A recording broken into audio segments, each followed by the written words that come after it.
నమస్కారం వార్తలకు స్వాగతం. ముందుగా ముఖ్యాంశాలు. టీడీపీ లీడర్ ప్రెస్ మీట్, పలు అంశాలపై వివరణ.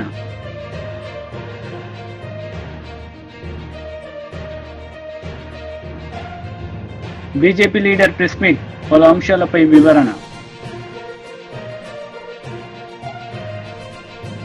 బీజేపీ రాష్ట్ర అధ్యక్షుడు కిషన్ రెడ్డి మీడియా సమావేశం నిర్వహించారు. ఈ సందర్భంగా పలు అంశాలపై ఆయన మాట్లాడారు. ఉద్యోగాలు వస్తాయి మా అన్నలకు తమ్ములకు అని చెప్పి ఆ రోజు బలిదానం అయ్యారు. వారు బలిదానం అయ్యే కాదు, ఈ తెలంగాణ సమాజం అంతా కూడా సకల జనుల సమ్మెతో ఆ రోజు పోరాటం చేశారు. చివరకు గల్లీ నుంచి ఢిల్లీ వరకు భారతీయ జనతా పార్టీ కూడా నిరంతరమైనటువంటి పోరాటం చేసి తెలంగాణ సాధనలో కీలక పాత్ర పోషించింది. ఉస్మానియా యూనివర్సిటీలో ఆ రోజు విద్యార్థులు ఆందోళన చేస్తూ ఉంటే పోలీసులు తుపాకులు ఎక్కుపెట్టినా, లాఠీలు జులిపించినా, మరి బూట్లతో ఉద్యమకారులను తొక్కినా ఆ తెలంగాణ విద్యార్థుల గుండె చప్పుడు పార్లమెంటులో వినిపించిన ఘనత భారతీయ జనతా పార్టీది, సుష్మా స్వరాజ్ గారిదని సందర్భంగా మనం చేస్తున్నాం. సుష్మా స్వరాజ్ గారు పార్లమెంటులోనే కాదు, తెలంగాణ అన్ని జిల్లాలలో పర్యటించి, ఓ తెలంగాణ ప్రజలారా, ఓ తెలంగాణ విద్యార్థి యువకులారా, మీరు పోరాటం చేయండి, మీకు అండగా నేను ఉన్నానని చెప్పి ఆ రోజు ఒక తల్లిగా, ఒక అమ్మగా, మరి ఒక మాతృమూర్తిగా ఆ రోజు తెలంగాణ సమాజానికి మరి సుష్మా స్వరాజ్ గారు భారతీయ జనతా పార్టీ అండగా నిలబడి 160 మంది ఎంపీలు తెలంగాణకు అనుకూలంగా ఓటు వేసి తెలంగాణ సాధనలో బీజేపీ కీలక పాత్ర పోషించింది. కానీ దురదృష్టవశాత్తు తెలంగాణ వచ్చిన తర్వాత మరి ఈ రాష్ట్రంలో అధికారం నిలగబెట్టినటువంటి కేసీఆర్ కానీ, కేసీఆర్ కుటుంబం కానీ, టీఆర్ఎస్ పార్టీ కానీ, ఆ తర్వాత బీఆర్ఎస్ పార్టీ కానీ తెలంగాణ యువతకు వెన్నుపోటు పొడిచింది. తెలంగాణ యువతకు అన్యాయం చేసింది. తెలంగాణ యువతను మోసం చేసింది. తెలంగాణ యువతకు అన్యాయం చేయడం జరిగింది. దురదృష్టం ఏంటంటే ఒక లెక్చరర్ పోస్టు భర్తీ చేయలే, ఒక టీచర్ పోస్టు భర్తీ చేయలే.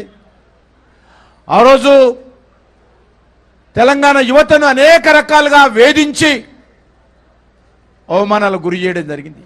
ఇదే ధర్నా చౌక్లో తెలంగాణ ఉద్యమంలో అనేక ఉద్యమాలు చేసి మరి ఈ ప్రభుత్వం మీద ఒత్తిడి చేసినటువంటి చరిత్ర తెలంగాణ ఉద్యమకారులది. కానీ కేసీఆర్ అధికారంలో రాగానే ఈ ధర్నా చౌక్లో ఉద్యమాలు చేయొద్దని చెప్పి నిషేధం పెట్టినటువంటి గనుడు కేసీఆర్.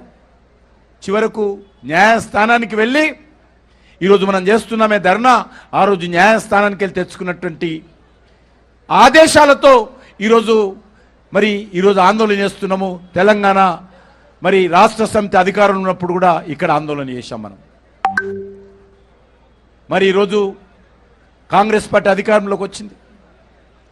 మొన్న జరిగినటువంటి శాసనసభ ఎన్నికల్లో కాంగ్రెస్ పార్టీ, ఈనాటి ముఖ్యమంత్రి రేవంత్ రెడ్డి గారు కాంగ్రెస్ పార్టీ అధ్యక్షుడు, ఆయన ఇప్పుడు కూడా ఆయన రోజు అనేక రకాల మాట్లాడాడు.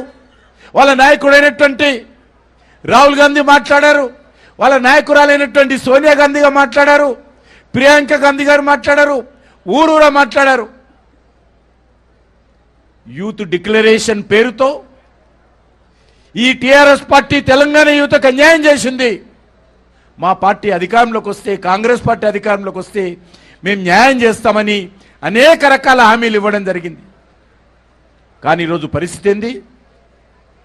ఏరు దాటేంత వరకు ఓడమల్లన్నా, ఏరు దాటినాక బోడిమల్లన్న విధంగా ఈరోజు వ్యవహారం చేస్తూ ఉన్నారు రేవంత్ రెడ్డి గారు. ఆ రకంగా ఈరోజు వచ్చిన ఈ యొక్క 8 నెలల్లోనే తెలంగాణ యువతకు అనేక రకాలుగా మోసం చేసినటువంటి, అన్యాయం చేసినటువంటి ప్రభుత్వము కాంగ్రెస్ పార్టీ ప్రభుత్వము, ముఖ్యమంత్రి రేవంత్ రెడ్డి గారని మనం చేస్తూ ఉన్నాను. మాట్లాడమే కాదు, అవమానం చేసే విధంగా ఏ విద్యార్థులైతే, యువకులైతే తెలంగాణ కోసం బలిదానం చేసి ఆనాటి ప్రభుత్వాన్ని మెడలు వంచి తెలంగాణ తెచ్చుకున్నారో ఈరోజు వాళ్ళందరినీ కూడా మరి ఇష్టారాజ్యంగా అవమానం చేసే విధంగా ముఖ్యమంత్రి మాట్లాడము చాలా విచారకరమని ఈ సందర్భంగా మనం చేస్తున్నాను. ముఖ్యమంత్రి వ్యాఖ్యలను తెలంగాణ యువత ఖండించాల్సినటువంటి అవసరం ఉంది. ఉస్మానియా యూనివర్సిటీ అంటే అది త్యాగాలకు కేంద్రము, ఉద్యమాలకు అడ్డా. మరి అటువంటి ఉస్మానియా విశ్వవిద్యాలయంలో చదివేటువంటి విద్యార్థులను రేవంత్ రెడ్డి గారు అనేక సార్లు అవమానం చేస్తూ మాట్లాడారు. మరి ఈరోజు పరిస్థితి ఏంది? అనేక రకాల హామీలు ఇచ్చారు. ఈరోజు వైసీపీ లీడర్ మీడియా సమావేశం నిర్వహించారు. ఈ సందర్భంగా పలు అంశాలపై ఆయన మాట్లాడారు. అలాగే ప్రజల్లో ఒక రకమైనటువంటి భయాందోళనలుకి గురి చేసే విధంగా జరుగుతున్నటువంటి పద్ధతుల్ని అన్నిటినీ కూడాను మొత్తం డిస్కస్ చేయటం, దానికి తగిన విధంగా ఆ పద్ధతుల్ని ఎలా ఆపాలి అనే విధంగా గవర్నమెంట్కి తెలియచెప్పాలి గట్టిగా. అలాగే సెంట్రల్ గవర్నమెంట్లో కూడా మొత్తం అంతా కూడాను వాళ్ళ దృష్టికి తీసుకురావాలి. అన్ని పార్టీలు రాజకీయాలకి దాటుకొని వీటన్నిటినీ కూడాను ఎవరు కూడాను సభ్య సమాజంలో ఇలాంటి పనులని తప్పనిసరిగా గ్రహించాలి, వీటిని ఎటువంటి పరిస్థితుల్లో వీటిని ఆపు చేయాలి అనేటటువంటి మెసేజ్ ఇవ్వటం జరిగింది. సో మీరు ముఖ్యంగా చూస్తే ఈ నెల రోజుల కార్యక్రమంలో హత్యలు, దాడులు, హింసాత్మక ఘటనలు వీటన్నిటికీ సంబంధించి పార్లమెంట్లో మేము వీటన్నిటినీ కూడా లేవనెత్తాలి అని చెప్పేసి మా పార్టీ అధ్యక్షులు ఈరోజు జరిగింది. అలాగే వైఎస్ఆర్ కాంగ్రెస్ ఈ పార్టీ ఎంత స్ట్రాంగ్గా 15 సంవత్సరాల నుంచి ఒక పద్ధతిగా ఒక విధి విధానంతో పనిచేస్తూ ఉంది. సో ఆ విధానాలు ఎంత స్ట్రాంగ్గా ఉన్నాయి, వీటిని డిస్టర్బ్ చేసే విధంగా ఎవరో చేయాలనుకున్నా కానీ అవన్నీ అయ్యే పరిస్థితి కాదు. పార్టీ పటిష్టంగా ఉంటుంది, స్థిరంగా ఉంటుంది, క్యాడర్కి అంతా కూడాను భరోసా ఇచ్చే విధంగా మా నాయకత్వం ఉంటుందని చెప్పి తెలియజేస్తున్నాం. అలాగే ఈ కూటమి కానీ లేకుంటే తెలుగుదేశం ప్రభుత్వంగా కానీ ఎటువంటి పరిస్థితుల్లో కూడాను అగ్రెసివ్ స్టెప్స్ తీసుకోవద్దు అనేసి మళ్ళా మీ అందరి ద్వారా తెలియజేస్తా ఉన్నాం. వీటిని అనవసరంగా వీటన్నిటిని మళ్ళా ఇప్పుడు ఇవన్నీ కూడాను every action will have opposite and equal reaction. ఇది ఎటువంటి పరిస్థితుల్లో ప్రజాస్వామ్యంలో ఇది జరగనీయకూడదు, వీటిని ఆపాలి అనేటటువంటి దీన్ని మేము పార్టీ తరఫు నుంచి మా నాయకులు చెప్పిన దాన్ని బట్టి మేము అన్ని ఎస్పెషల్లీ ప్రభుత్వానికి తెలియజేస్తూ ఉన్నాం. ఇలాంటి ఘటనల వల్ల ప్రజల్లో విపరీతంగా ఒక నెగిటివ్ ఒక భయాందోళన వస్తున్నాయి. ఇప్పుడు నిన్న చూస్తే వినుకొండలో జరిగినటువంటి హత్య, అది చూస్తే మీరు అంతకుముందు దాళ్లు, అలాగే మిథున్ రెడ్డి గారి ఇంటి మీద, రెడ్డప్ప గారి ఇంటి మీద వేసినటువంటి రాళ్లు, ఈ దాళ్లు ఇవన్నీ కూడాను ఖచ్చితంగా మనుషుల్లో ఒక రకమైనటువంటి ఒక భయాందోళనకు వచ్చేస్తున్నాయి. సో కాబట్టి తప్పనిసరిగా వీటిని ఇమీడియట్గా లా అండ్ ఆర్డర్ ఫుల్ కంట్రోల్లో తీసుకోవాల్సినటువంటి బాధ్యత ప్రభుత్వం మీద ఉంది అని చెప్పి తెలియజేస్తా ఉన్నాం. అలాగే చంద్రబాబు నాయుడు గారిని కూడా నేను ఒకటి కోరుకుంటా ఉన్నాను, ఖచ్చితంగా మీరు మీ క్యాడర్కి, మీ టీమ్స్కి అన్నిటికి కూడా మెసేజ్ ఫార్వర్డ్ చేయాలి. తప్పనిసరిగా ఇలాంటి దాడులన్నింటినీ ఆపించాలా. ఇది ఖచ్చితంగా నేను పర్సనల్గాను అలాగే మా పార్టీ తరఫున కూడాను మేము ఇది రిక్వెస్ట్ చేయడం జరుగుతూ ఉంది. అలాగే పార్టీ తరఫు నుంచి, మా వైసీపీ పార్టీ తరఫు నుంచి కూడాను ఇప్పుడు మేము కూడా ఒక స్ట్రాంగ్ మేము ప్రొటెస్ట్ తీసుకోకపోతే, ఒక స్ట్రాంగ్ మెసేజ్ ఇవ్వకపోతే, ఇలాంటి పోరాటాలు మేము ఒక పోరాట స్ఫూర్తితోటి కనుక ఇలాంటి ఇష్యూస్ని కనుక ఆపకపోతే ఖచ్చితంగా ఇదంతా కూడాను తప్పనిసరిగా దారుణాలు ఇంకా జరుగుతాయి, వీటికన్నిటికీ అడ్డుకట్ట వేయాల్సినటువంటి బాధ్యత ఉంది అని చెప్పి కూడా చెప్తా ఉన్నాం. అలాగే ముఖ్యంగా అసెంబ్లీ సమావేశాలు రేపు సోమవారం నుంచి స్టార్ట్ అవబోతా ఉన్నాయి. సో అందులో కూడా తప్పనిసరిగా పార్టీ తరఫున మేమందరం కూడా నిరసన తెలియజేయాలి అని చెప్పేసి పార్టీ తరఫు నుంచి డిసిషన్ తీసుకుంటున్నాం.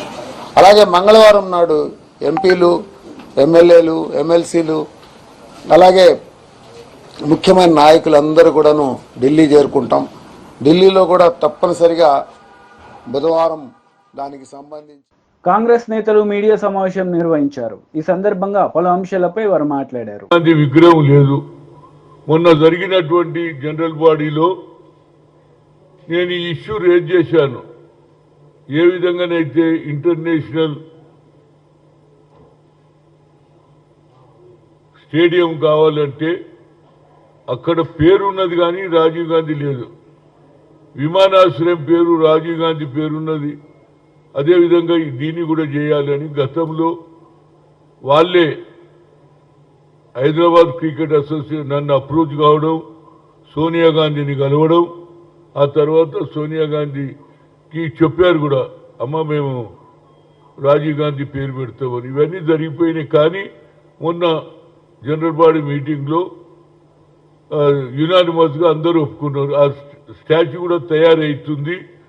దానికి వాళ్ళ మన స్పోర్ట్స్ ఇన్ఛార్జ్ ఉన్నటువంటి మన క్యాబినెట్ అయినటువంటి జితేందర్ రెడ్డి, అదేవిధంగా జగన్మోహన్ రావు, ఇది హైదరాబాద్ క్రికెట్ అసోసియేషన్ ఆయన కూడా రావడం జరిగింది. ప్లేస్ కూడా చూపించాం.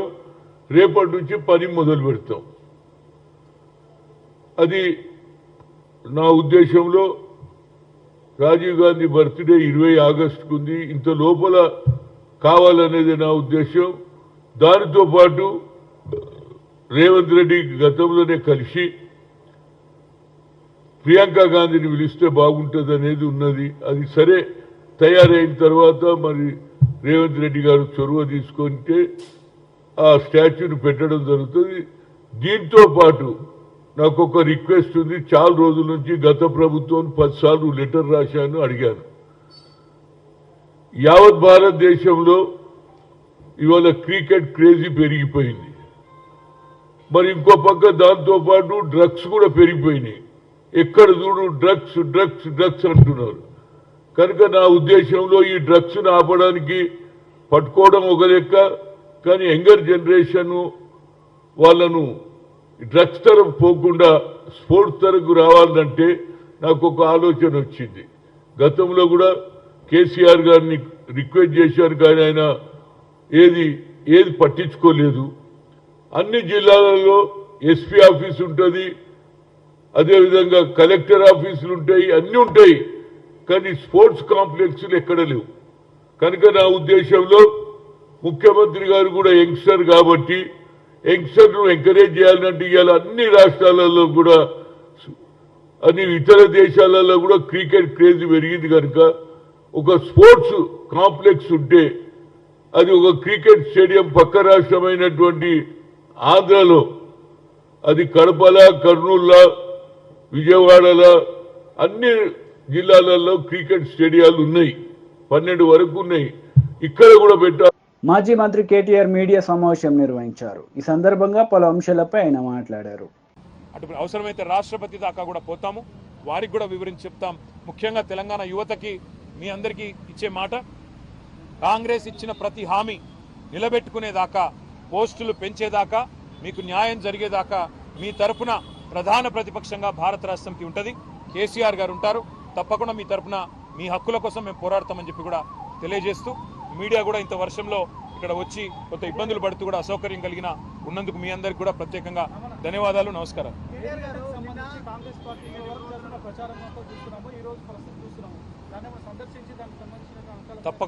తప్పకుండా ఆలోచన చేస్తూ ఉన్నాము. మేడిగడ్డ కొట్టుకపోయిందని, కాళేశ్వరంలో లక్షల కోట్లు గంగపాలైందని చెప్పి చిల్లర మల్లర మాటలు మాట్లాడిన కాంగ్రెస్ పార్టీ ఏదైతే ఉందో ఇవాళ సిగ్గుతో తలదించుకోక తప్పదు. మేము మొదటి నుంచి చెప్పింది ఒకటే, అక్కడ జరిగింది చిన్న విషయం తప్ప పెద్దదేం కాదని చెప్పినాం. అన్నట్టుగానే కొన్ని రోజుల్లోనే రిపేర్లు పూర్తి చేసినారు. ఈరోజు ఒక వరదలాగా నీళ్ళు వస్తూ ఉంటే కూడా ప్రాణహితలో గోదావరిలో తట్టుకొని ఇవాళ మేడిగడ్డ నిలబడ్డమే కాళేశ్వరం ప్రాజెక్టు యొక్క గొప్పతనానికి సాక్ష్యం అని చెప్పక తప్పదు.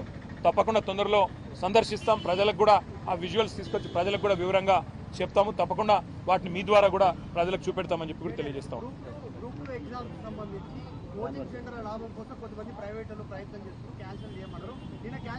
ఇప్పుడు రేవంత్ రెడ్డి గారు మొన్న ఒక మాట అన్నారు, నెలకు 100 కోట్లు లాభం వస్తుంది కోచింగ్ సెంటర్లకు ఉద్యోగాలు వాయిదా వేస్తే అన్నారు. మరి ఇప్పుడు 4 నెలలు వాయిదా వేశారు. మరి 400 కోట్లు ఆయన చెప్పిన ప్రకారం 400 కోట్లు మరి లాభం వచ్చింది అనుకుందాం. మరి అందులో ఏమైనా వాటాలు ముట్టినాయేమో కాంగ్రెస్ పార్టీకి ఆయనే చెప్పాలి.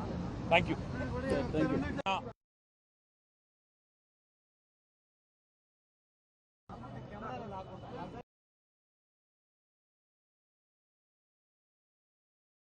గవర్నర్ గౌరవ పెద్దలు శ్రీ రాధాకృష్ణన్ గారిని ఈరోజు తెలంగాణ రాష్ట్రంలో జరుగుతున్న వివిధ అంశాల మీద వారి దృష్టికి తేవడానికి, రాజ్యాంగం మీద జరుగుతున్న దాడిని ఈ రాష్ట్రంలో వివరించి చెప్పడానికి మా పార్టీ అధ్యక్షులు పెద్దలు కేసీఆర్ గారి ఆదేశం మేరకు మా పార్టీ యొక్క శాసనసభ్యులు, శాసన మండలి సభ్యుల బృందం, సీనియర్ నాయకుల బృందం ఈరోజు గవర్నర్ గారిని కలవడం జరిగింది.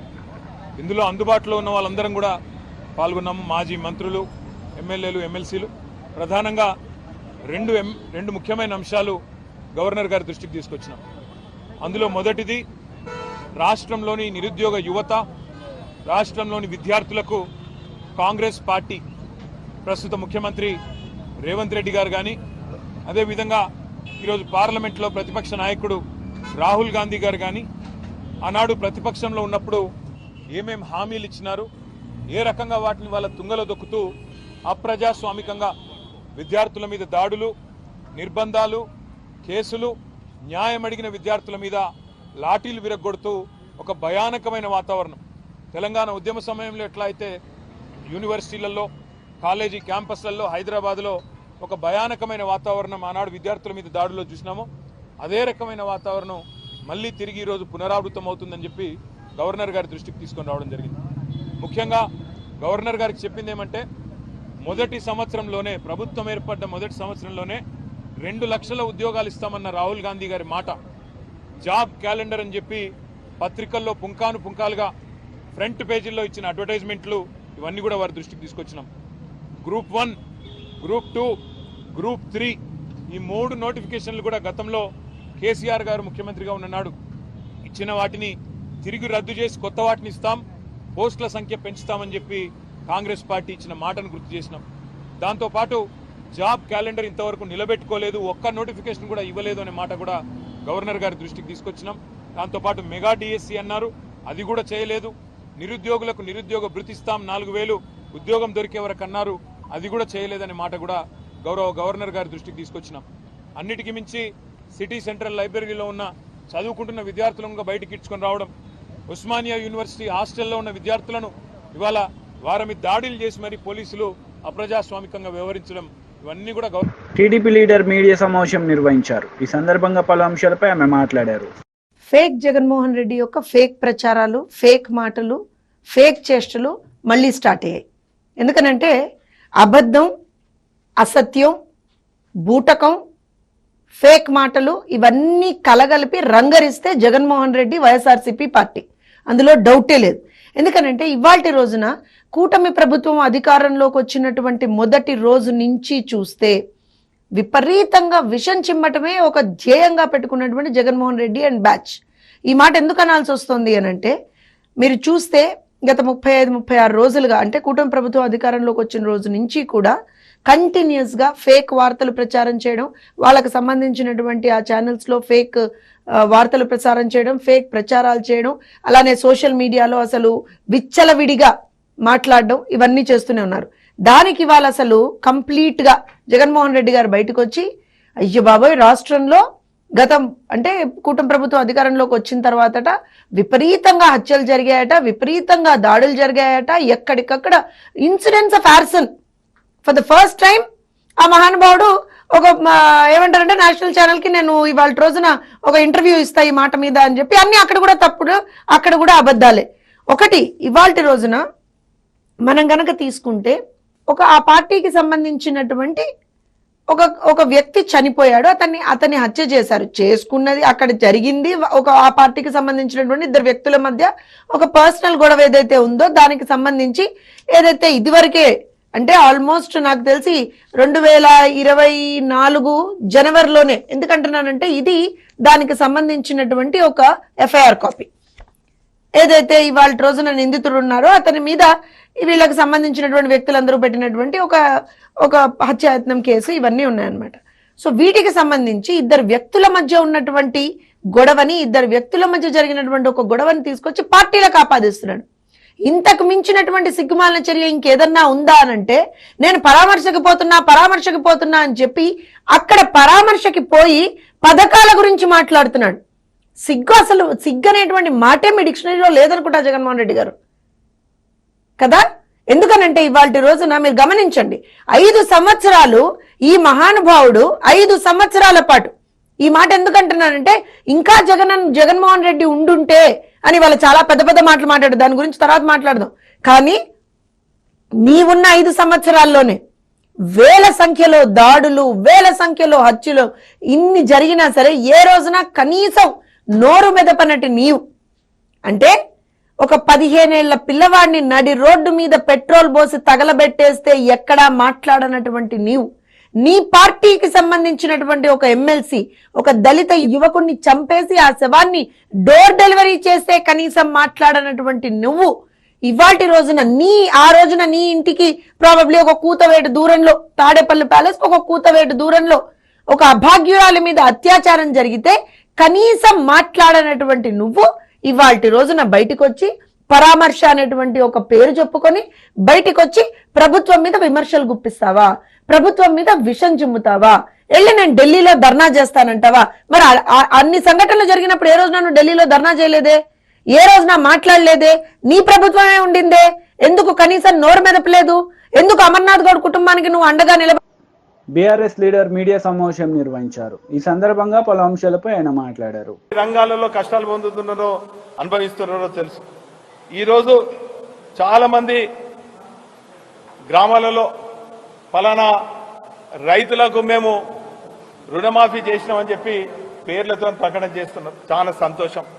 ఈ సందర్భంగా అధికారులను, కాంగ్రెస్ నాయకులను, ప్రజాప్రతినిధులను డిమాండ్ చేస్తున్నాం. ఆ గ్రామంలో, ఆ యూనిట్ లో ఉన్నటువంటి రైతులకు రుణమాఫీ చేయని స్థితిలో ఎంతమంది ఉన్నారు, ఆ గ్రామంలో ఎంతమందికి రుణమాఫీ చేసిండ్రు, ఎంతమందికి చేయలేదు, వాళ్ళ పేర్లు కూడా చేయండి. ఒకవేళ చేయకుంటే ఎందుకు రుణమాఫీ చేయలేదో మీరు స్పష్టంగా ప్రజలకు, రైతులకు తెలియజేయవలసిన బాధ్యత మీపై ఉన్నదని కూడా ఈ సందర్భంగా కాంగ్రెస్ ప్రభుత్వాన్ని డిమాండ్ చేస్తున్నాం. గతంలో చూస్తే 11 విడతలలో 72,000 కోట్ల రూపాయలు రైతు బంధు ద్వారా 30,000 కోట్ల రుణమాఫీ చేసినటువంటి ఘనత గత ప్రభుత్వం కేసీఆర్ గారికి దక్కిందని కూడా ఈ సందర్భంగా తెలియజేస్తున్నాను. మరి ఒక పక్క రైతులు అనుకోండి, నిరుద్యోగులు అనుకోండి, విద్యార్థులు అనుకోండి, అనేక వర్గాల ప్రజలకు మోసం చేసి కాలయాపన చేసి 7 నెలలు గడిచింది. ఇదొక పక్క అయితే, మరో పక్క పేదవాడు పొట్టకూటి కోసము గ్రామీణ ప్రాంతాల నుంచి పట్టణాలకు వచ్చి ఎక్కువ ప్రభుత్వ స్థలాల్లో లేక ఇతరత్ర స్థలాలలో ఎండిపోయినటువంటి చెరువుల్లో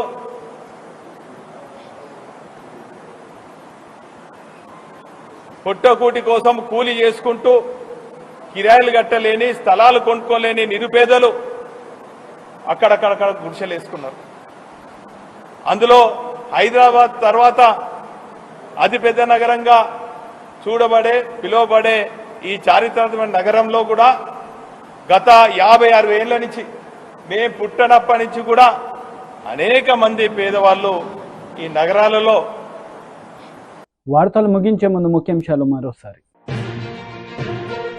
టీడీపీ లీడర్ ప్రెస్ మీట్, పలు అంశాలపై వివరణ.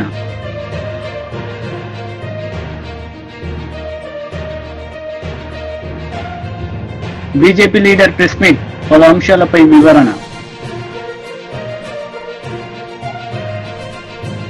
ఈ వార్తలు ఇంతటితో సమాప్తం. తిరిగి ప్రసారమయ్యే వార్తలు మళ్ళీ కలుద్దాం. అంతవరకు సెలవు. నమస్తే.